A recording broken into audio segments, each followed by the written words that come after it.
Hai semua, Assalamualaikum dan salam sejahtera. Ada kat mana tu? Duduk kat rumah je lah ya. Takut-takut kalau saya bawa ke sana, ke sini, nanti kena duduk di hospital pula.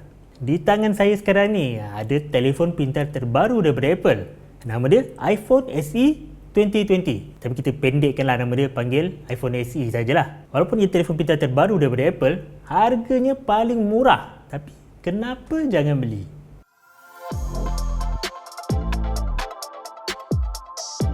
iPhone SE ni murah sebab harga jualannya bermula dari RM1,999. Bawah RM2,000. Tapi itu untuk storan 64GB. Kalau anda tambah RM200, anda boleh dapat storan 128GB. Dan yang paling besar sekali storan yang diberikan ialah 256GB. Harganya RM2,699.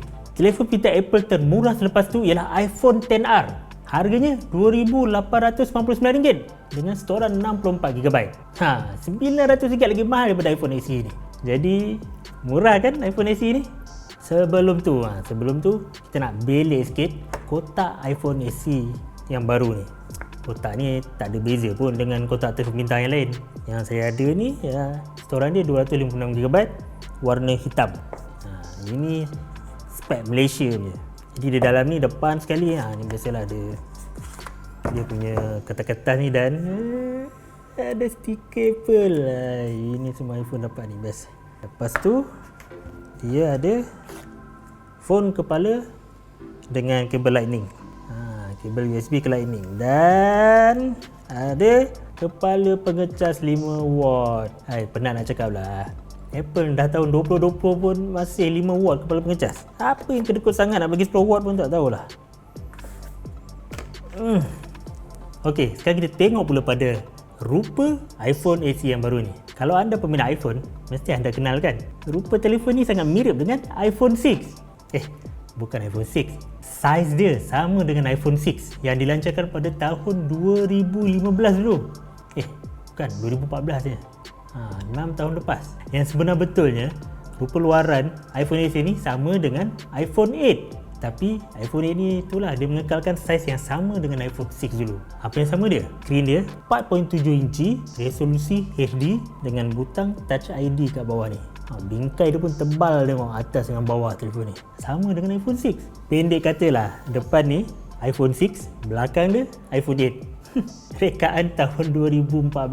Tapi sebenarnya kita tak perlu terkejut pun pasal iPhone SE ni sebab Apple selama ni memang terkenal selalu lambat dalam memperkenalkan teknologi baru dalam telefon pintar. Dalam kes iPhone SE ni, ia sebenarnya menggunakan fizikal telefon lama tapi kuasa di dalam yang terbaru. Secara ringkasnya lah, iPhone SE ni adalah gabungan fizikal iPhone 8, kamera iPhone XR dan kuasa dalaman iPhone 11 Pro Max.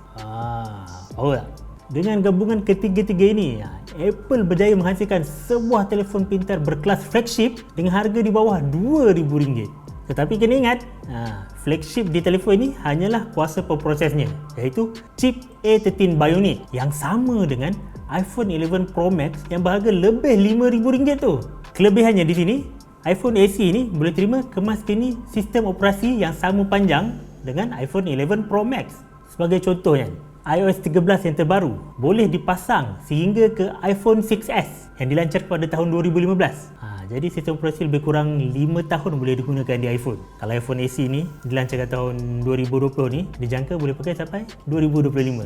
Physical iPhone 8 pada iPhone SE ni bermakna telefon ni ada skrin sebesar 4.7 inci dari jenis LCD dengan nisbah 16:9 dengan resolusi hanya HD.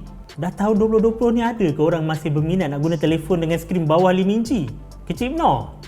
Pasal resolusi HD tu sebenarnya tak kisah sangat pun sebab skrin kecil, resolusi HD pun nampak cukup tajam.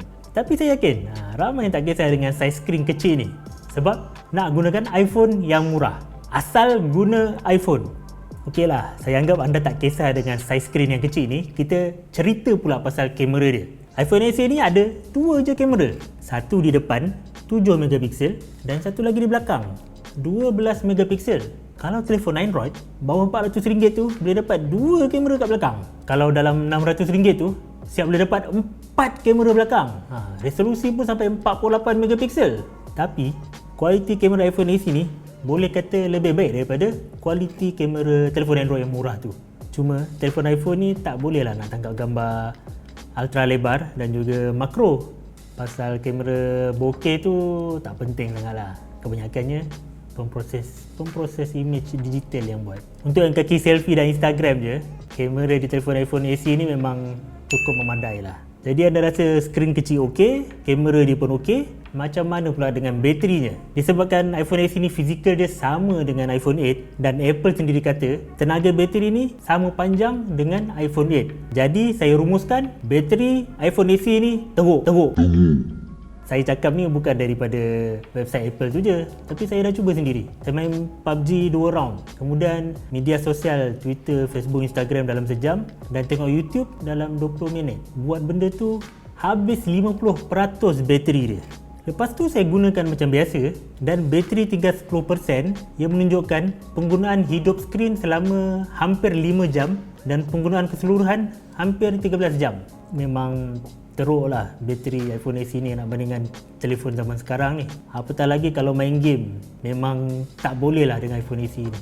Cumanya kan, benda yang best masa main game guna iPhone SE ni adalah speaker stereo.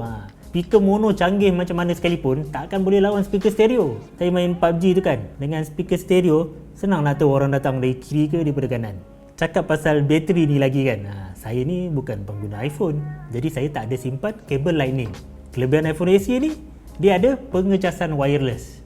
Ini satu fungsi unik yang anda tak boleh dapat di telefon Android bawah RM2,000. Nak tambah satu lagi kan, iPhone SE ni dia kalis air dan debu IP67. Jadi anda boleh gunakan telefon ni untuk ambil gambar ataupun video di dalam kolam renang.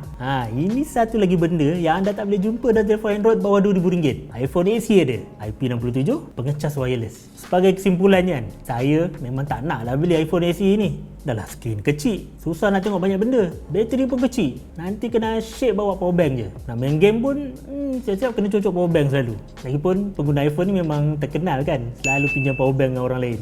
Untuk kerja seharian, iPhone SE ni memang kurang berguna. Tapi kalau saya tak nak beli pun, dia mungkin masih berguna pada orang lain. Apa yang paling saya suka pada iPhone SE ni ialah speaker stereo dan pengecasan wireless. Yang IP67 tu kira insurance bonus. Sebab kalau telefon ni terjatuh dalam air kan, tak adalah takut kena pergi kedai terus nak baiki kan. Ini semua kan ciri-ciri yang tak boleh anda jumpa dalam telefon Android bawah RM2,000. Satu lagi lah, kalau anda pertama kali nak merasa pakai iPhone ni, bolehlah beli iPhone SE ni. Tapi harga RM2,000 ni dapat 64GB je. Cuba tambah RM200 tu, gandakan storan jadi 128GB. Selain tu, iPhone pun bagi storan awan iCloud dia 5GB je percuma. Kalau anda nak besarkan lagi, contohnya 50GB, Apple charge RM3.90 je sebulan. Alah, apa sangat lah kan, pengguna iPhone kan semua kaya-kaya. RM4 sebulan 50GB apa sangat lah, betul tak? Macam mana? Anda rasa berbaloi ke bayar RM2,000 untuk telefon dengan skrin kecil dan bateri yang kecil juga ni? Rekaan pun daripada tahun 2014. Harap cheap je power dan update iOS boleh lama sikit. Anda boleh tinggalkan komen anda di dalam ruang komen di bawah ni. Kongsi sikit pendapat anda. Terima kasih kerana menonton video ini sampai habis. Jangan lupa untuk subscribe saluran YouTube Soya Jencau BM dan ikuti kami juga di Facebook. Serta ikuti kami di Facebook, Twitter dan Instagram. Teruskan menjaga kesihatan diri anda dan sentiasa menjaga kebersihan diri. Saya Najib dari Soya Jencau dan saya berharap kita akan berjumpa lagi dalam video yang akan datang dalam keadaan sihat sejahtera ya. Bye.